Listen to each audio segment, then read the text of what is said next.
വിശുദ്ധ കുരിശിൻ്റെ അടയാളത്താൽ ഞങ്ങളുടെ ശത്രുക്കളിൽ നിന്ന് ഞങ്ങളെ രക്ഷിക്കണമേ. ഞങ്ങളുടെ തമ്പുരാനെ, പിതാവിൻ്റെയും പുത്രൻ്റെയും പരിശുദ്ധാത്മാവിൻ്റെയും നാമത്തിൽ ആമേൻ. കർത്താവ് മോശയോട് അവൻ്റെ അന്ത്യദിനങ്ങൾ അടുത്തുവെന്ന് അരുളി ചെയ്യുന്നു. കർത്താവ് മോശയോട് അരുളി ചെയ്തു, ഇസ്രായേൽ ജനത്തിനു വേണ്ടി മിദ്യാൻകാരോട് പ്രതികാരം ചെയ്യുക.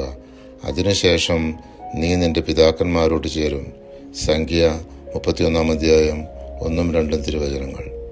അങ്ങനെ ഓരോ ഗോത്രത്തിൽ നിന്നും 1000 പേർ വെച്ച് യുദ്ധം ചെയ്യാൻ തിരഞ്ഞെടുത്ത് മിദ്യാൻകാരോട് പോരാടി ജയിച്ചു.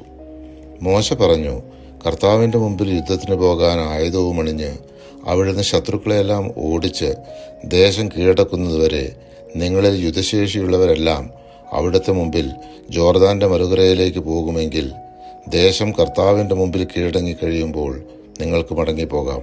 അപ്പോൾ നിങ്ങൾ കർത്താവിൻ്റെയും ഇസ്രായേലിൻ്റെയും മുമ്പിൽ കുറ്റമില്ലാത്തവരായിരിക്കും. ഈ ദേശം കർത്താവിൻ്റെ മുമ്പിൽ നിങ്ങളുടെ അവകാശമായിരിക്കുകയും ചെയ്യും. സംഖ്യാപുസ്തകം 32 അധ്യായം 20-22 വരെയുള്ള തിരുവചനങ്ങൾ. ഇസ്രായേൽ ജനം കൈവശമാക്കാൻ പോകുന്ന കാനാൻ ദേശത്തിൻ്റെ അതിർത്തികൾ തെക്ക് സീൻ മരുഭൂമിയും കിഴക്ക് ഉപ്പുകടലിൻ്റെ അറ്റവും പടിഞ്ഞാറേ അതിർത്തി മെഡിറ്ററേനിയൻ മഹാസമുദ്രവും വടക്ക് ഹോർമലയുമായിരിക്കുമെന്ന് കർത്താവ് മോശയ്ക്ക് വിവരിച്ചു കൊടുത്തു.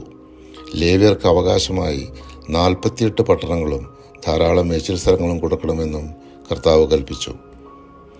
സങ്കേത നഗരങ്ങളുടെ ആവശ്യകതയും കാനാൻ ദേശം വിശുദ്ധിയോടെ സൂക്ഷിക്കേണ്ടത് എങ്ങനെയെന്നും കർത്താവ് മോശയോട് അരുളി ചെയ്തു.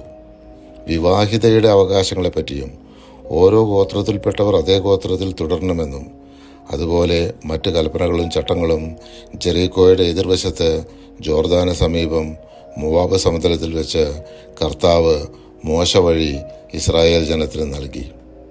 സംഖ്യാപുസ്തകം ഇവിടെ അവസാനിക്കുന്നു. പരിശുദ്ധാത്മാവെ, തിരുവചനത്തിൻ്റെ അനന്തശക്തിയാൽ ആത്മാവിൻ്റെ ദാനങ്ങളും ഫലങ്ങളും നൽകി തീഷ്ണതയാൽ ഞങ്ങളെ ജ്വലിപ്പിക്കണമേ. ആമേൻ.